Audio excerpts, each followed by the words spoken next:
Ngayon ay ginugunitan natin si Santa Catalina de Siena, isang simpleng babae na ipinanganak sa Italia noong 14th century. Hindi siya nagkaroon ng formal na edukasyon.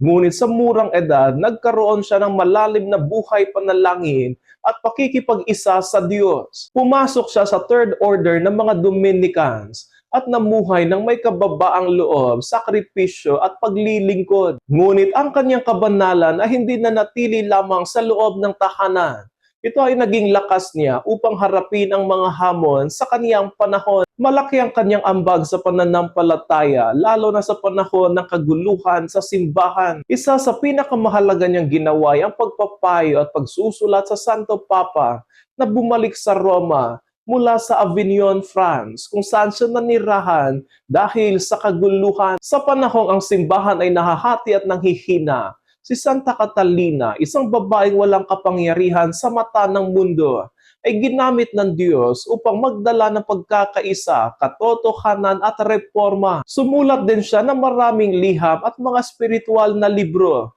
na nagtuturo sa pag-ibig ng Diyos, pagsisisi, at tapat na pagsunod kay Kristo. Kinalaunan siya ay idiniklarang pantas ng simbahan, Doctor of the Church, hindi dahil sa kanyang malalim na pinag-aralan, kundi dahil sa lalim na kanyang karunungan sa mga bagay patungkol sa Diyos. Ang kanyang mga isinulat ay nagpapakita ng malinaw, matatag at malalim na pagkaunawa sa awa ng Diyos, kaligtasan at sa buhay espiritual. Ang kanyang mga turo ay naging gabay sa simbahan sa loob ng mahabang panahon. Kaya kinilala siya bilang isa sa mga bihirang babae na ginawara ng titulong ito. Ang buhay ni Santa Catalina ay nagpapakita sa atin na ang kabanalan ay hindi nakabase sa estado ng buhay, edad o pinag-aralan. Ang mahalaga ay isang puso na lubos na nagmamahal sa Diyos. At kapag ang puso ay nag-aalab sa pag-ibig, ito ay nagiging lakas. Lakas upang maglingkod, lakas upang magsalita ng katotohanan,